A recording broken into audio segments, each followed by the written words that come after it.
In the remote hills of the Missouri Ozarks, a chilling tale from 1867 remains whispered around campfires to this day. The disturbing cold case of brothers who offered weary travelers more than just water when they stopped for rest. Their isolated cabin, once a welcome sight for exhausted pioneers crossing the rugged terrain, became the epicenter of a mystery that would haunt the region for generations. Before we begin, make sure to subscribe to the channel and comment where you're watching from. Sheriff Harrington arrived at the Stillwell cabin before noon, his horse struggling through snow that reached its knees. Thomas Weston stood waiting, his postal bag still slung across his shoulder, face pale with more than just the bitter cold. "Show me everything exactly as you found it," the sheriff instructed, his breath forming clouds in the frigid air. The lawman's weathered face betrayed nothing, but 20 years of upholding justice in these hills had taught him to sense when something was deeply wrong. Together they circled the cabin, Sheriff Harrington noting with growing concern the pristine blanket of snow surrounding the structure. No footprints led away from the property, only Thomas's tracks coming in and the half-filled path to the woodshed remained visible. "Not a single trail leaving," he muttered, running a gloved hand over his graying mustache. "In this weather, no man ventures out without urgent cause." Inside, the cabin's silence pressed against them like a physical weight. The sheriff's keen eyes methodically cataloged the scene. 3 wooden plates arranged on the rough-hewn table, spoons beside each one. A pot of stew sat congealed on the cold hearth, meat and vegetables suspended in frozen gravy. The fire had died completely, unusual for the hospitable Stillwell brothers, who were known to keep their hearth burning through the harshest winter nights. "When's the last time anyone saw Elias or Jeremiah?" the sheriff asked, touching one of the plates with his fingertip. "Tuesday last," Thomas replied. "Elias came to collect their mail. Seemed ordinary enough." Sheriff Harrington nodded slowly, moving toward the brothers' sleeping area. The beds were made, but a chair was overturned near the back door. He crouched, examining the floor beneath it. "Get some men up here," he ordered. "We need to search the grounds, the well, the smokehouse, everything." By mid-afternoon, 6 volunteers had arrived, but the blizzard had intensified. The wind howled between search attempts, erasing any subtle clues that might have remained. The men dug through snowdrifts and checked the outbuildings, finding nothing but locked doors and undisturbed spaces.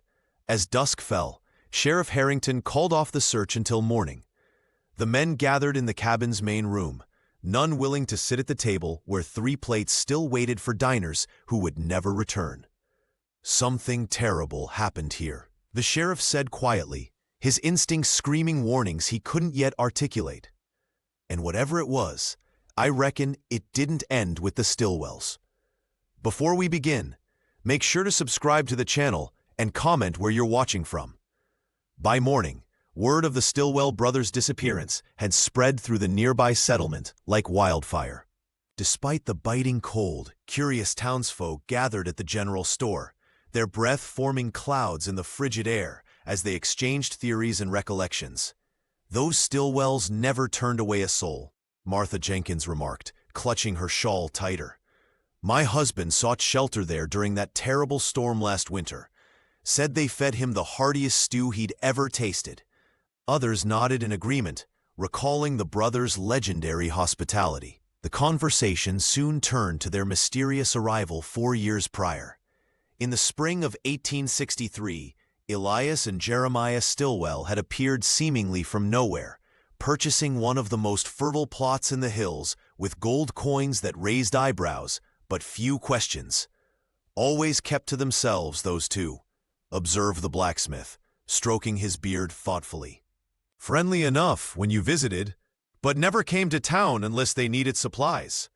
Sheriff Harrington stood silently at the edge of the crowd, his weathered face betraying nothing as he absorbed every word. The lawman had spent the early hours questioning Thomas Weston again, troubled by the postman's account. Something about the man's demeanor suggested he wasn't sharing everything he knew. "What about that well of theirs?" someone called out, Sweetest water in the Ozarks, they claimed. The mention of the well sent a ripple through the gathering. The Stillwell property boasted a deep stone well that had become something of a landmark for travelers. Countless weary souls had drunk from its depths over the years, praising its crystal clarity. "I want that well examined," Sheriff Harrington announced, his voice cutting through the murmurs. "And the entire property searched again once this weather breaks."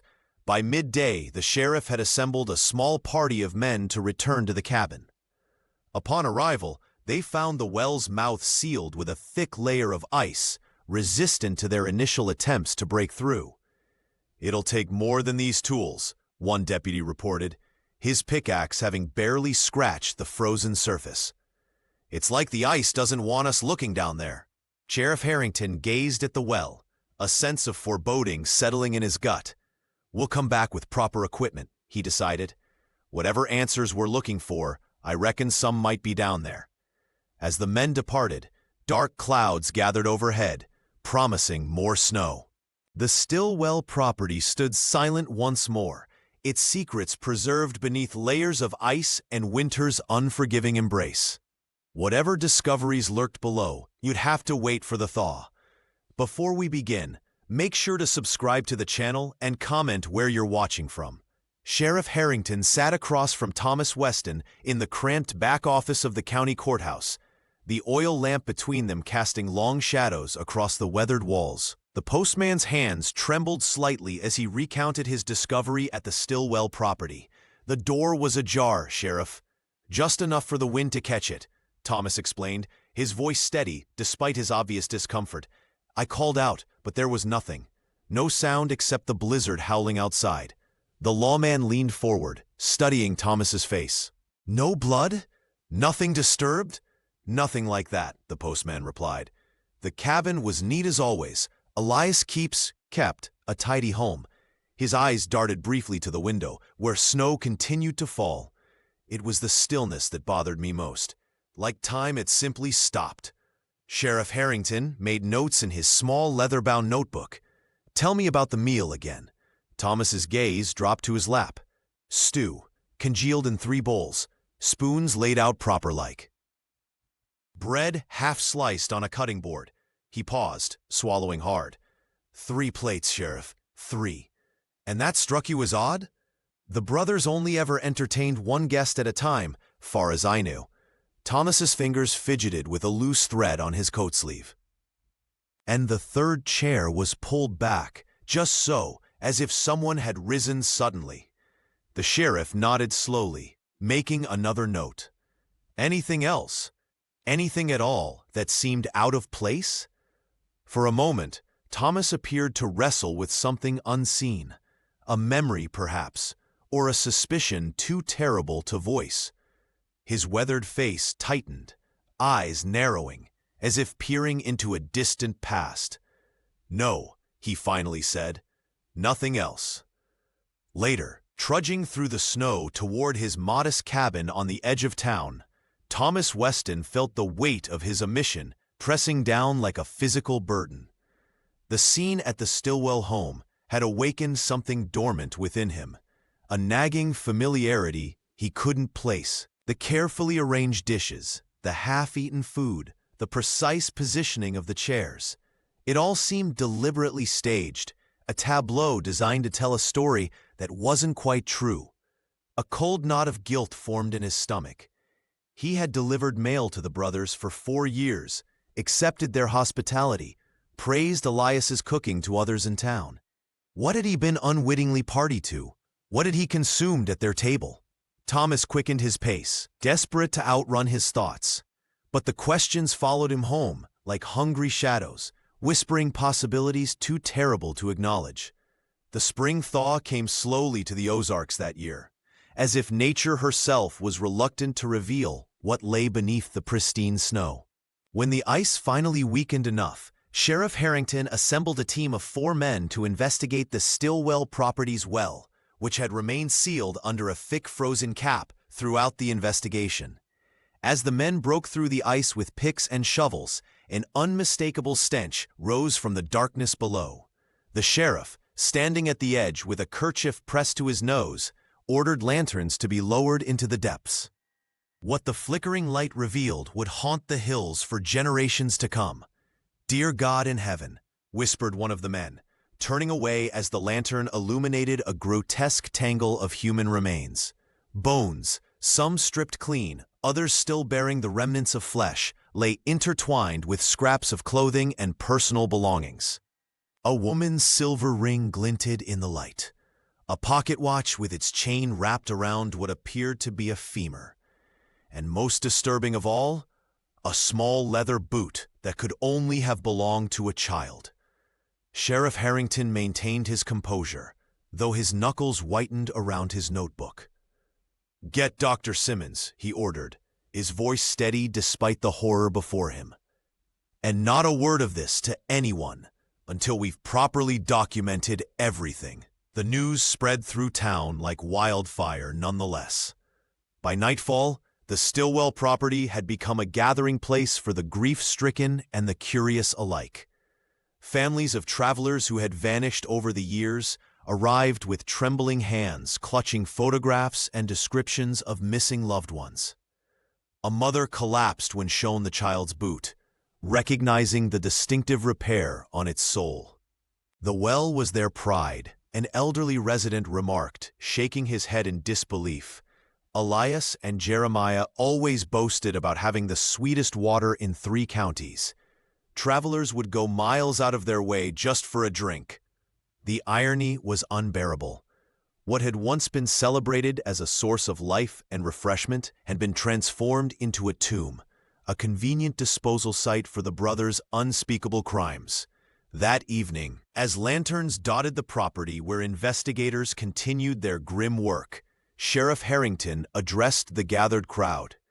His weathered face was etched with determination as he made a solemn vow.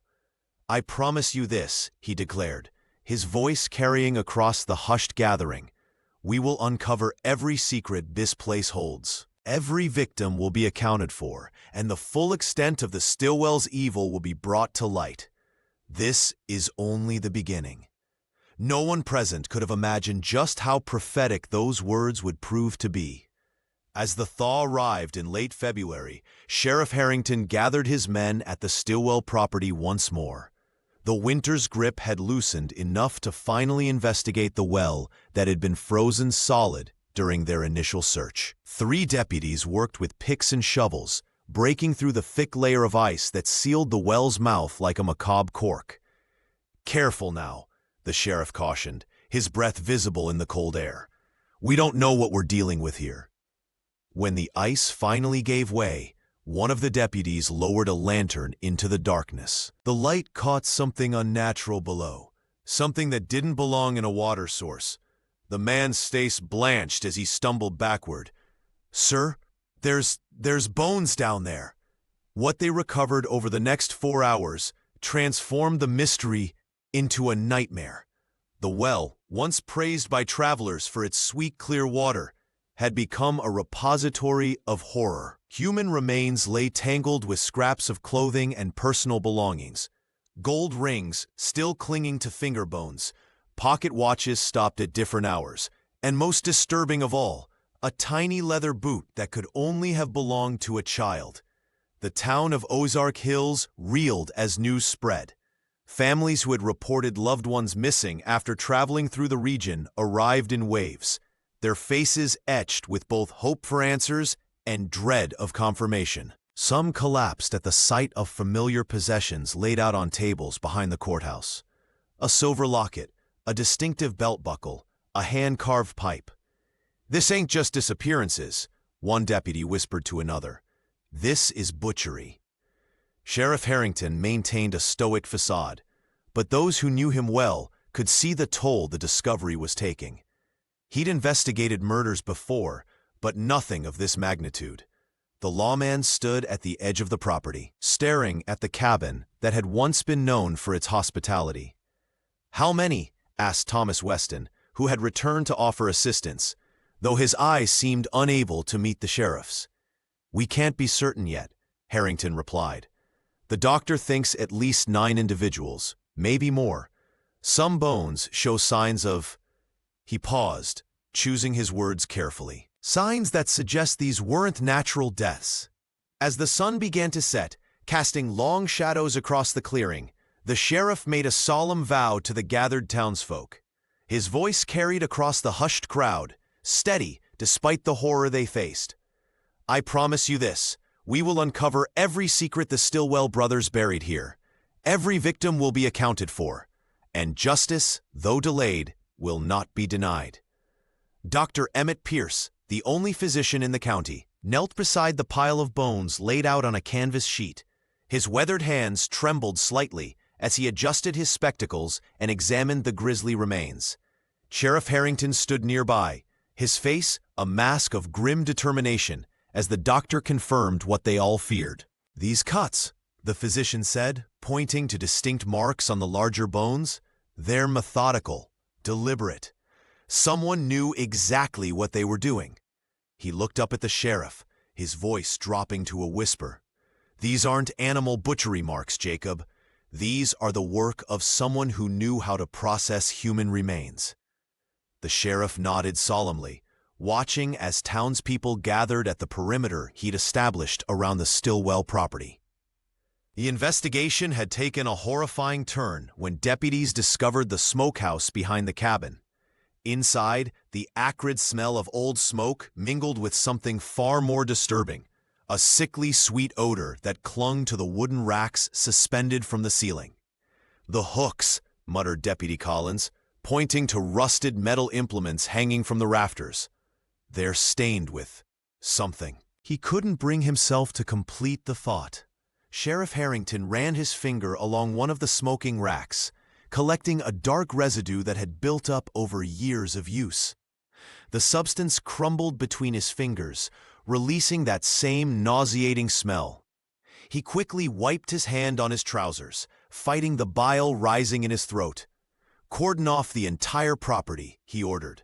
"No one comes in or out without my express permission." Word spread quickly through the community.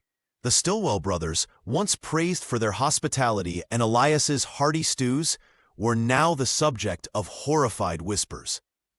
Families who had dined with the brothers felt physically ill at the implications. Several rushed home to purge their stomachs after learning what might have been served at the cabin's table. "I always wondered how they kept their meat so fresh in winter," one woman sobbed to her neighbor. "God forgive me for complimenting their cooking." Suspicion fell heavily on anyone known to have had dealings with Elias and Jeremiah. Thomas Weston kept to himself more than ever, avoiding the accusatory glances of townsfolk who questioned why the postman hadn't noticed something amiss during his regular deliveries.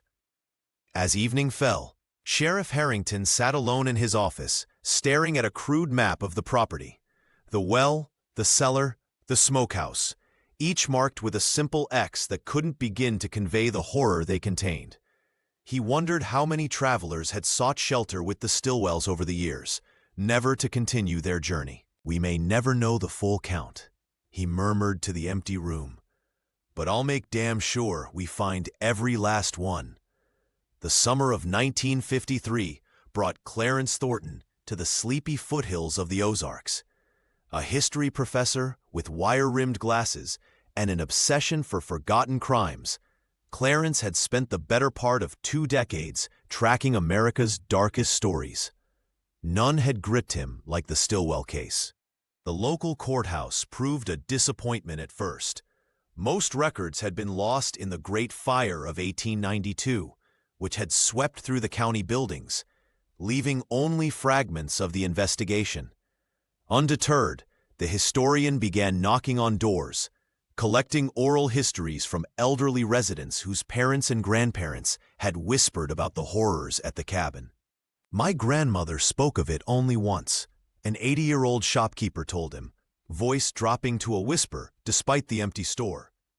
Said the sheriff found 47 different sets of remains, some no bigger than a child.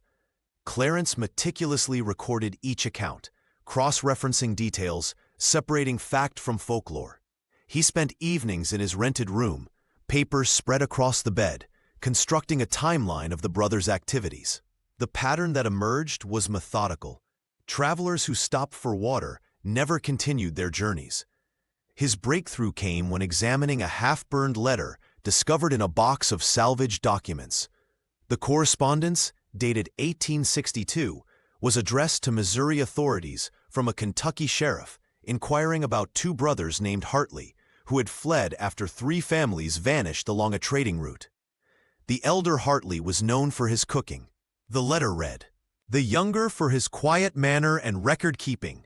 The description matched Elias and Jeremiah perfectly. Clarence's hands trembled as he realized the implications. The brothers had not begun their killing in Missouri.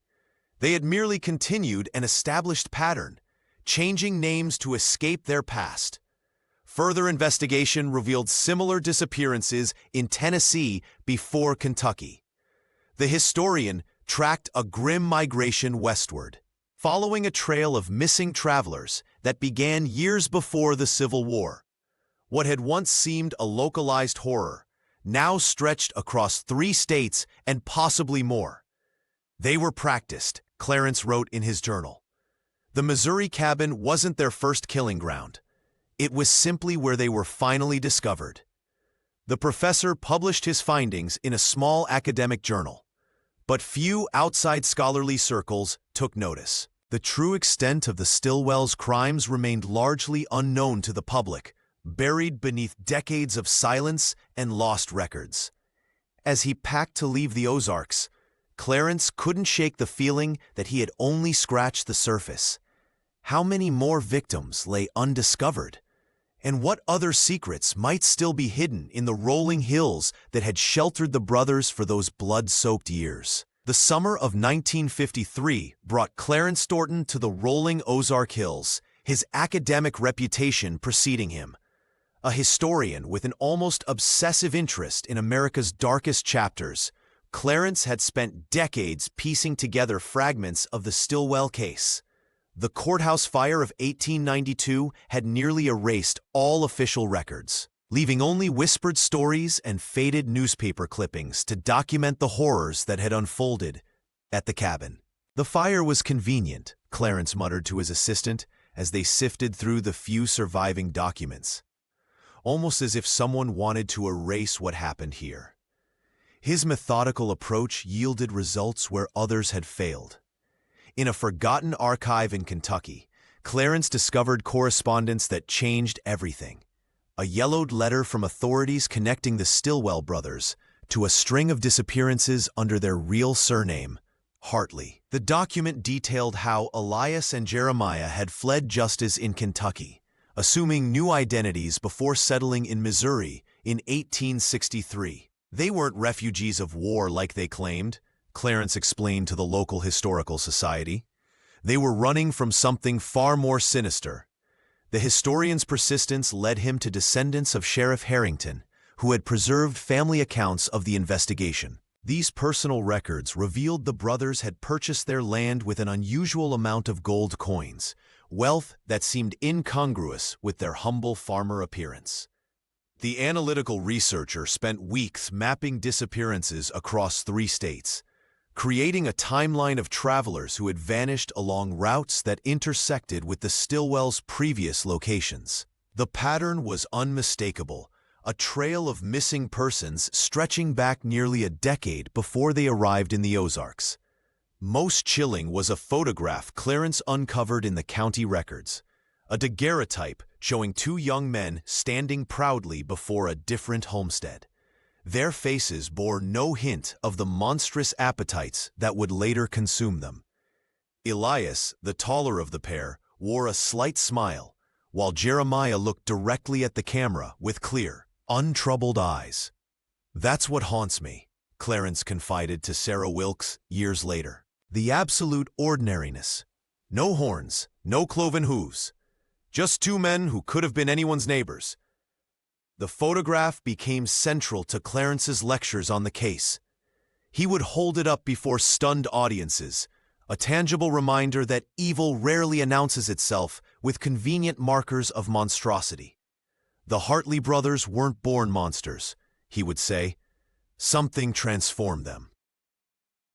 And understanding that transformation might be the only way to prevent such horrors from happening again. Before we begin, make sure to subscribe to the channel and comment where you're watching from. The story of the Stillwell brothers spread like wildfire through the Ozarks and beyond, transforming from local legend to national infamy.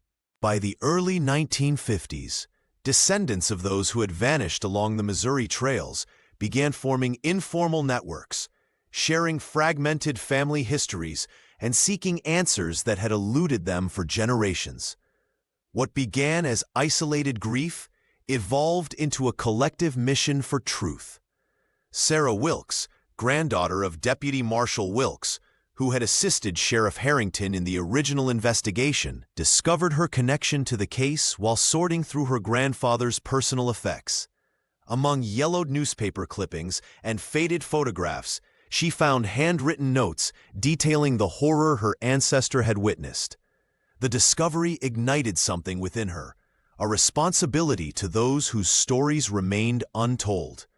When Sarah contacted Clarence Thornton, the historian had already spent 15 years obsessively documenting the Stillwell case. Their partnership proved formidable. While Clarence provided the academic rigor, Sarah brought a personal connection that opened doors throughout the community. Together, they meticulously cross-referenced the cryptic ledger entries with missing persons reports from the period. Each X mark represented a life, Sarah would later explain to a reporter. Not just a victim, but someone's child, parent, or spouse who simply vanished from existence. Their breakthrough came when they identified Martin Holloway, a carpenter from Illinois whose pocket watch had been recovered from the well. His great-granddaughter wept upon receiving the timepiece, the only remaining connection to an ancestor she had never known. 5 more identifications followed, each bringing both closure and renewed grief to families who had constructed generations of lives around unexplained absences. The archaeological team that Clarence assembled approached the property with scientific precision. Their excavation of the cabin's foundation and surrounding grounds revealed a hidden chamber beneath the smokehouse floor. Inside lay charred remnants of clothing, personal effects, and human remains, evidence of the brothers' methodical disposal system. Among the artifacts recovered was a daguerreotype, remarkably preserved in a tin case. The photograph showed 2 young men standing proudly before a Kentucky storefront, Elias and Jeremiah Hartley. Before they became the Stillwells, their ordinary appearance struck Clarence most profoundly. There was nothing in their eyes, their posture, or their expressions that hinted at the monsters they would become. The most disturbing aspect, Clarence noted in his journal that evening, is not the grotesque nature of their crimes, but the complete normalcy of their presentation. Evil wears no mark that warns us of its presence. Before we begin, make sure to subscribe to the channel and comment where you're watching from. The floorboards of the Stillwell cabin yielded their darkest secret in the summer of 1952. Clarence Thornton had spent weeks meticulously examining every inch of the property when he noticed a slight discoloration in the wood near the hearth. Sarah Wilkes watched as the historian carefully pried up the weathered planks, revealing a small leather-bound volume wrapped in oilcloth. "It's Jeremiah's handwriting," Clarence whispered, his fingers trembling as he turned the brittle pages. The diary contained entries spanning 4 years, documenting in clinical precision how the brothers lured weary travelers into their deadly trap.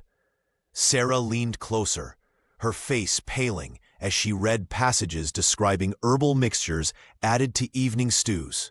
"They used foxglove and belladonna," she murmured, "just enough to make their guests disoriented but not enough to taste." The entries described how Elias Stillwell would engage visitors in friendly conversation while his brother prepared these concoctions. Once sedated, the travelers were easily dispatched, a euphemism Jeremiah used repeatedly throughout the journal. The brothers timed their attacks during storms, when the sounds of struggle would be masked by thunder or howling wind. Most disturbing was the emotionless tone. Jeremiah wrote about murder as if recording crop yields or weather patterns. One entry simply stated, "Family of 3 today. The child was difficult. Elias says we must be more careful with the portions." Clarence closed the diary, stepping outside to breathe the clean mountain air. They saw themselves as frontier survivors, he explained to Sarah when she joined him. The diary mentions the Civil War leaving them destitute.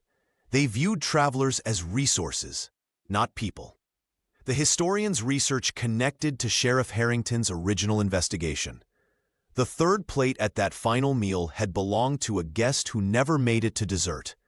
Thomas Weston had arrived during what would have been the brothers' cleanup process. Sarah organized a meeting with descendants of the missing, sharing what they'd learned while protecting them from the most gruesome details.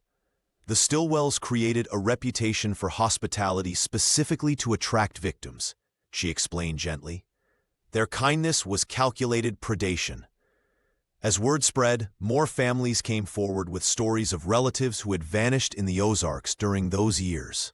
The ledger's cryptic marks now made terrible sense. They weren't inventory notations, but a record of the brothers' efficient butchery. "In all my years studying criminal history," Clarence told the gathering, "I've never encountered such methodical evil disguised as frontier hospitality." He held up the diary, now sealed in a protective case. "This is how monsters hide, behind a warm hearth and a welcoming smile."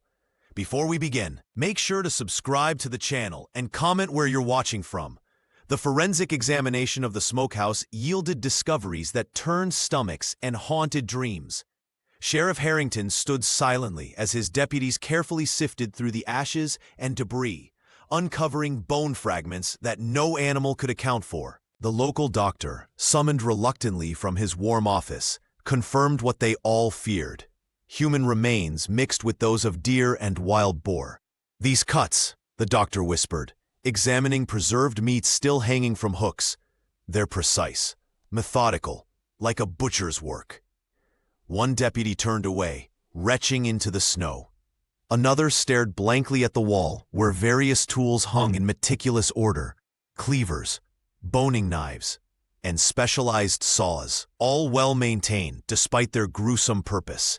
Sheriff Harrington remembered the community gatherings where Elias Stillwell had proudly served his renowned stews and smoked meats. The lawman had himself complimented the host on several occasions, asking about his technique. Now those memories twisted in his gut like a knife. "He always said the secret was in the smoking time," the sheriff muttered, his face ashen. Said different meats needed different attention. The implications rippled through the community like poison. Families who had dined at the cabin over the years fell into horrified silence, some becoming physically ill at the realization. The Stillwell brothers had been celebrated for their hospitality, their table always generous with hearty, flavorful meals that guests raved about. "The tenderness of the meat," one woman recalled. Before collapsing into her husband's arms, among the smokehouse findings, investigators discovered a small leather-bound notebook. Unlike Jeremiah's diary, this contained no philosophical justifications or emotional reflections, only precise notes on curing times, smoking temperatures, and cryptic references to special cuts that yielded the most tender results. The handwriting matched Elias's entries in the ledger, revealing his methodical approach to the unthinkable. The brothers had not merely killed for robbery or malice, they had processed their victims with the care of craftsmen. What made the discovery more chilling was the efficiency of their operation. Nothing was wasted. Belongings were cataloged and stored, remains were utilized with calculated precision. Thomas Weston, when shown the notebook, turned away quickly. The postman's reaction did not escape the sheriff's notice, but in the chaos of the investigation, this small detail remained temporarily unexplored. As word spread, the town's relationship with food itself became complicated. Neighbors eyed each other's dinner tables with suspicion. Several families disposed of preserved meats from their cellars, unable to trust their provenance. The ultimate betrayal of the Stillwell brothers was not just their murders, but how they had made unwitting cannibals of their neighbors. A violation that cut deeper than any knife. Clarence Thornton and Sarah Wilkes spent countless hours hunched over the brittle pages of the recovered ledger, their fingers tracing the neat columns of names and dates. The pattern emerged slowly, like a photograph developing in chemical bath. The Stillwell brothers had been methodical predators, their strategy refined over years of practice. They never targeted locals, Sarah whispered, her voice tight with realization. Not a single name from town appears in these records. Clarence nodded, adjusting his reading glasses. They understood the danger of local victims. Travelers were safer targets, people passing through with no connections nearby to raise alarms. The historian pointed to several entries where the brothers had noted details about their victims' circumstances: heading west, alone, or family expecting him in California by spring. These weren't random observations, but calculated risk assessments. What struck them both was the absence of any signs of struggle. Sheriff Harrington's original reports had noted the pristine condition of the cabin when Thomas Weston discovered it. The same pattern appeared throughout the ledger: no broken furniture, no bloodstains requiring explanation, no desperate flights into the woods. They drugged them, Sarah concluded, referencing the diary entries about herbal concoctions. The hospitality was the perfect cover, a hot meal laced with something that would render the victims helpless. Clarence ran his finger along the edge of the page. "Look at the handwriting," he said. "Two distinct styles." Indeed, one set of entries remained consistent throughout, precise, measured strokes that never wavered. But the second hand changed dramatically over time. What began as confident script gradually deteriorated into jagged, trembling letters that sometimes trailed off mid-word. "Jeremiah," Sarah said with certainty. "His writing becomes increasingly erratic." "Could be remorse eating away at him," Clarence suggested. "Or perhaps fear of discovery, maybe even the onset of madness." They studied the final entries, where Jeremiah's handwriting had become almost illegible. The spacing between letters grew irregular. Words crowded together, then spread apart without reason.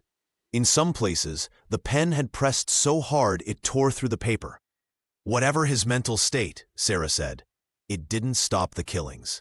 If anything, the entries became more frequent toward the end." Clarence closed the ledger gently. "Efficiency born of practice," he said grimly. "They perfected their method over years. The warm welcome, the drugged meal, the quiet disposal.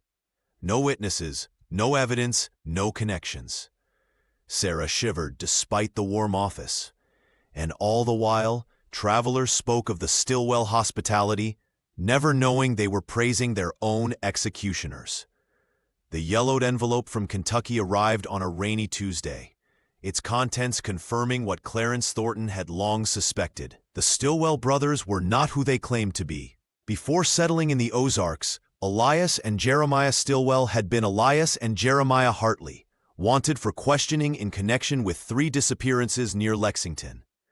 "They created entirely new lives," Clarence muttered, spreading the documents across his desk. The historian's fingers trembled slightly as he traced the timeline. The Hartleys had vanished from Kentucky in early 1862, only to resurface in Missouri in 1863 as the Stillwells, their pockets mysteriously lined with enough money to purchase land outright.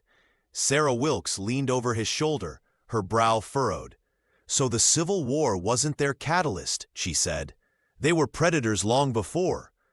"Exactly," Clarence replied. "They used the chaos of war as cover for their transformation. But their pathology was already established. As they pored through the records together, a pattern emerged that chilled them both. Clarence meticulously compared the Kentucky reports with the Missouri ledger. The handwriting in both locations matched perfectly. 2 distinct styles, one flowing and confident, the other more angular and precise. "Look at this," Sarah pointed to entries in the recovered ledger. 2 different hands recorded these victims. The first, probably Elias, remains steady throughout, but Jeremiah's grows increasingly erratic over time. Clarence nodded. "The shakiness suggests internal conflict. Perhaps remorse or fear of discovery. The most disturbing revelation came from examining the spacing between entries. The brothers had carefully selected isolated travelers, never locals, ensuring weeks or sometimes months passed between disappearances. Their methodology wasn't born of desperation or opportunity. It was calculated, patient, and deliberate. They were hunters, Clarence said quietly. They chose their prey carefully and left no evidence of struggle. Sarah shivered despite the warm office. The efficiency is what terrifies me most. How many places did they perfect this before Missouri? And after? Clarence sat back, suddenly aware of the magnitude of what they'd uncovered. This isn't just a local horror story anymore, he said. The Stillwell case is a thread that once pulled unravels across state lines and decades. These men were architects of evil, building their legend in plain sight. He carefully placed a map on the table, marking Kentucky, Missouri, and the Western Territories with red pins. If they fled Kentucky to become the Stillwells, and if Jeremiah fled Missouri after killing his brother, then the trail of bodies likely continues westward, Sarah finished his thought. This isn't the end of the story. It's barely the middle. Before we begin, make sure to subscribe to the channel and comment where you're watching from. The yellowed pages of Thomas Weston's diary emerged nearly a century after his death, discovered in a false bottom drawer by his great-granddaughter. The faded ink revealed the terrible truth that the postman had carried to his grave. On those brittle pages, Thomas confessed what he had truly witnessed that bitter winter day in 1867. "God forgive me for what I've kept hidden," began the entry dated 3 days after his initial report to Sheriff Harrington. "When I arrived at the Stillwell cabin, I found not abandonment, but death itself." Elias lay sprawled by the hearth, his blood frozen black against the floorboards, a single bullet hole at the base of his skull. Jeremiah stood over him, pistol still warm in his trembling hand. The diary detailed how Jeremiah, wild-eyed and rambling, had forced Thomas at gunpoint to help bury his brother in the deep snow behind the smokehouse. He spoke of disagreements, of Elias growing careless, risking exposure of their necessary business, as he called it. I knew then what rumors had only hinted at, that travelers who stopped for water often never continued their journey. Thomas described how the surviving brother had sworn him to secrecy, threatening not only his life, but also implying that the postman would be implicated if the truth emerged. "Who would believe I hadn't partaken in their meals, their profits, their sins?" he wrote. "The sheriff might hang me alongside Jeremiah if I spoke up." The diary revealed Thomas's tortured reasoning, his fear for his own safety, concern for the community's reputation, and perhaps most damning, his calculation that revealing the truth would bring no justice to those already lost. "The well holds secrets that would destroy us all," he wrote. "Some truths are better left buried beneath the ice." For decades after, Thomas carried his silence like a physical burden.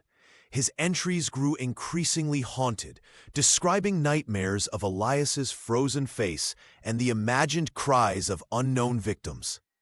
"I deliver mail to families still waiting for letters from loved ones who drank from that cursed well," one entry read. "Their hopeful faces are my daily penance." The final pages showed a man consumed by guilt, who took to drink and isolation in his later years. His last entry, penned with a shaking hand just days before his death in 1899, read simply, "I hear them calling from the well. I am coming to face my judgment." When Clarence presented these findings to Sarah, she wept not just for the victims, but for Thomas, a man whose moment of cowardice had poisoned his entire existence. Before we begin, make sure to subscribe to the channel and comment where you're watching from. A final devastating revelation surfaces from Thomas Weston's aged secret diary, unearthed by his descendants. The yellowed pages, brittle with time, contain a confession penned in the postman's shaky handwriting. Thomas admits to witnessing Elias Stilwell's corpse during that fateful blizzard. A bullet wound clearly visible at the base of his skull. More shocking still, he confesses to helping Jeremiah bury his brother's body in the deep snow. "I cannot bear this burden any longer," Thomas wrote. "The sight of Elias lying there, his eyes still open in surprise, haunts my dreams." Jeremiah claimed his brother had gone mad, that he had no choice but to end it before Elias turned on him too. "I believed him then, or perhaps I merely pretended to believe him to save my own skin." The diary details how Thomas assisted in digging through the frozen ground, his hands raw and bleeding by the time they finished. Jeremiah had threatened him, hinting that anyone who knew their secrets would meet a similar fate. The postman's words reveal a man torn between self-preservation and crushing guilt. "I told myself it was not my place to judge," the confession continues, "that the law would sort it out. But when Sheriff Harrington questioned me, I spoke only of the empty cabin, the cold hearth.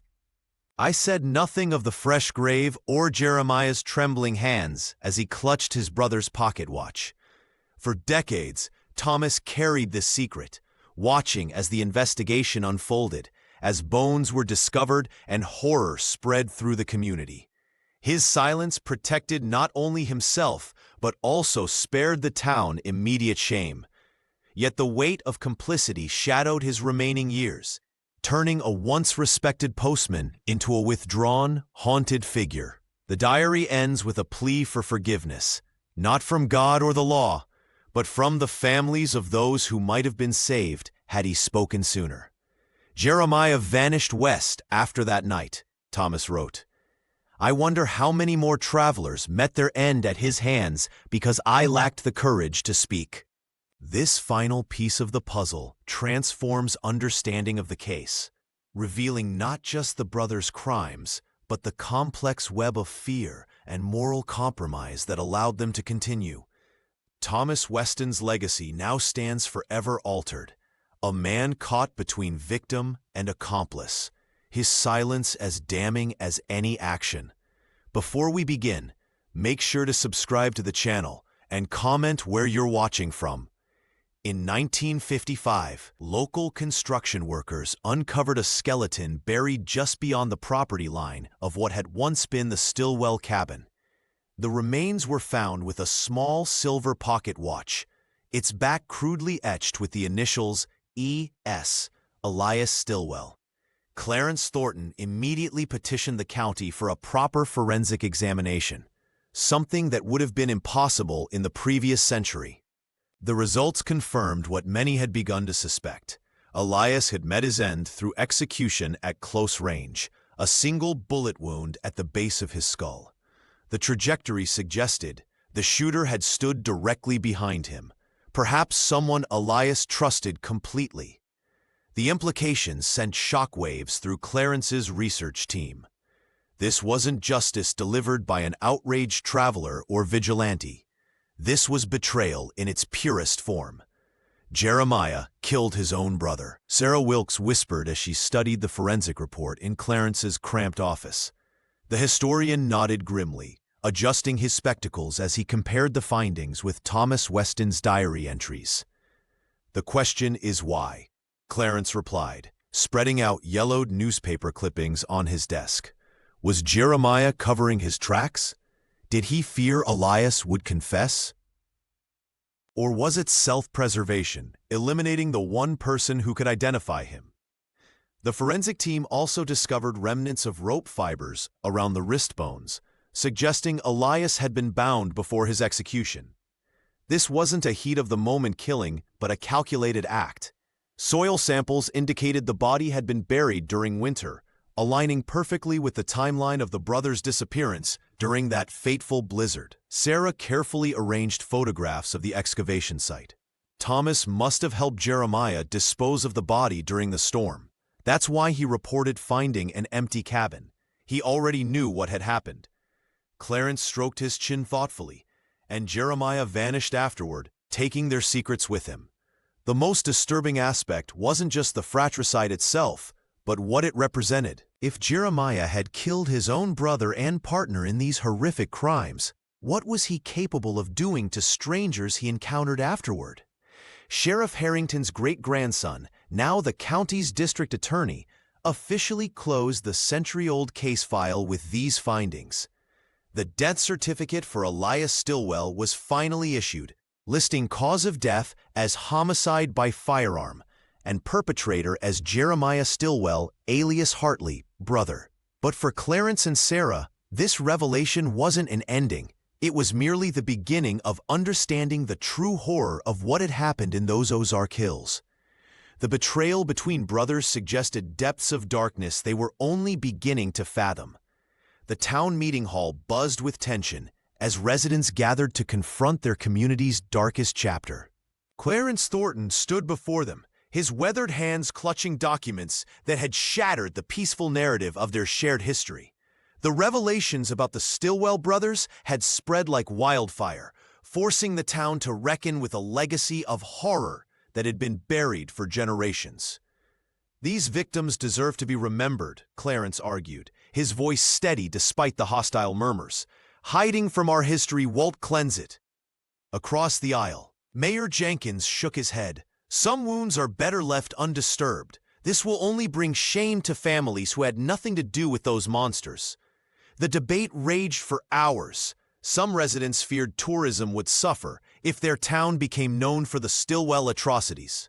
Others worried about property values near the old cabin site. A few elderly citizens who remembered stories passed down from their grandparents sat in silence, their faces etched with the uncomfortable knowledge that their ancestors might have unknowingly consumed human flesh at the brothers' table. Sarah Wilkes rose from her seat, commanding attention with her quiet dignity. "My great-grandfather investigated this case," she began. "He carried the burden of what he discovered to his grave. But the real burden belongs to the families who never knew what happened to their loved ones." She unfolded a letter from a woman in Tennessee whose great-great-grandfather vanished while traveling through Missouri in 1865. "This family has wandered for nearly a century. Don't they deserve answers?" Her words shifted the mood in the room. The historian watched with admiration as Sarah transformed from researcher to advocate, her empathy cutting through the fear and denial. In the weeks that followed, Sarah organized a memorial service at the site where the Stilwell cabin once stood. She meticulously compiled a list of names from the ledger, cross-referencing them with missing persons reports from the period. Each identified victim received a small stone marker, restoring identity to those who had been reduced to entries in a murderer's accounting. Clarence continued his investigation, following the trail of Jeremiah Stilwell westward. Records from Sacramento confirmed his worst fears. The surviving brother had continued his predatory pattern under new identities. A newspaper clipping from 1871 mentioned a hospitable innkeeper named Gerald Sutton, who vanished after several travelers disappeared. The similarities were unmistakable. "He never stopped," Clarence told Sarah as they examined the evidence. The Missouri murders were just the beginning. The historian's hands trembled as he added new names to their growing list of victims. The true count would likely never be known, but with each name recovered, a small measure of justice returned to those who had been forgotten. The publication of Thomas Weston's diary in the late 1950s sent shockwaves through the Ozark community. His confession, written in trembling script on yellowed pages, provided the missing piece that historians had sought for nearly a century. The postman had carried not just mail, but a terrible secret. He had helped Jeremiah Stilwell bury Elias's body during that fateful blizzard, and then maintained his silence as the investigation unfolded around him. "I feared for my life," Thomas had written. "The look in Jeremiah's eyes as he held that smoking pistol told me I would join his brother beneath the snow if I spoke a word." The revelation transformed Thomas Weston's place in local history. Once viewed as a dutiful civil servant who had stumbled upon horror, he was now seen through a more complex lens, part victim, part accomplice. Historical societies debated his moral culpability, with some arguing that fear justified his silence, while others condemned him for allowing Jeremiah to potentially continue his crimes elsewhere. "We must judge Thomas by the standards of his time," Clarence Thornton argued during a heated town hall meeting in 1957. A man alone in the wilderness, confronted by a killer, might reasonably choose self-preservation. But many descendants of the victims could not forgive so easily. The historian's academic perspective seemed cold comfort to those whose ancestors had vanished along the frontier roads, perhaps after Thomas's fateful decision to remain silent. Sarah Wilkes found herself caught between these perspectives.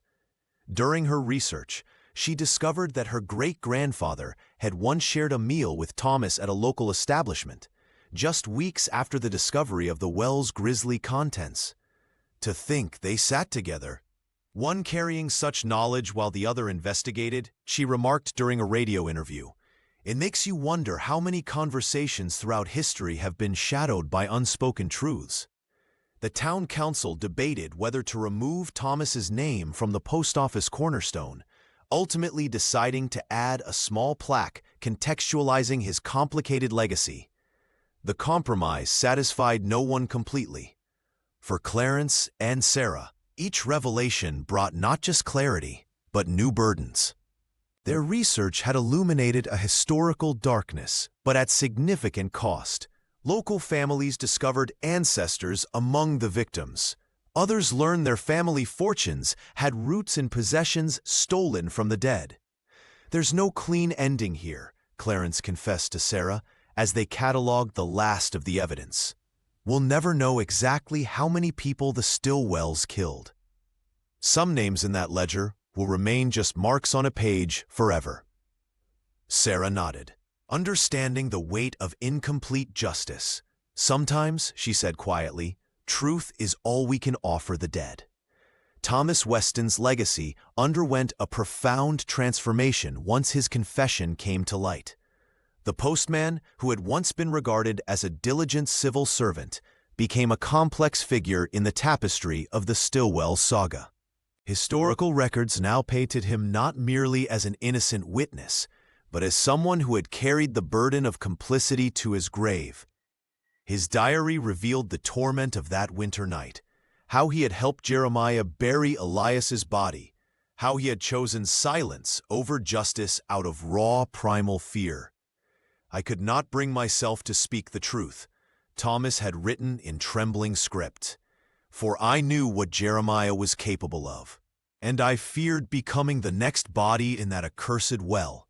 The town's perception of Thomas shifted dramatically. Some residents argued that fear was a reasonable response when confronted with such horror. Others condemned him as an accomplice whose silence enabled Jeremiah to continue his reign of terror elsewhere. The postman's descendants bore the weight of this revelation, some changing their surnames to escape the association, others becoming vocal advocates for historical transparency. For Clarence Thornton, the diary represented both triumph and tragedy. The historian had spent decades pursuing the truth, sacrificing his marriage and health in the process. Each revelation brought clarity, but also deepened the horror. When asked why he persisted despite the toll, Clarence would simply say, "The dead deserve to be named, and the living deserve to know who took them." Sarah Wilkes understood this burden all too well. Her great-grandfather had been one of Sheriff Harrington's deputies, and family stories had fueled her involvement in the case. As she cataloged the personal effects found in the cellar, a mother's locket, a father's pocket watch, a child's treasured toy, Sarah confronted the human cost behind each item. The clinical detachment she had maintained crumbled when she identified a victim who shared her birthday. "We may never know everyone who fell victim to the Stillwell brothers," she told a reporter, "but acknowledging what we do know honors those who were forgotten."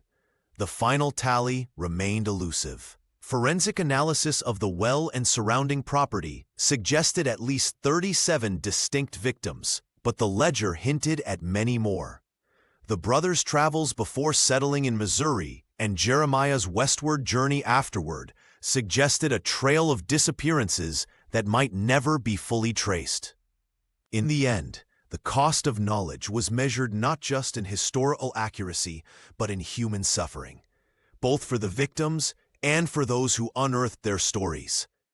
Every answer revealed new questions, and the shadow of the Stillwell cabin stretched far beyond its abandoned foundations.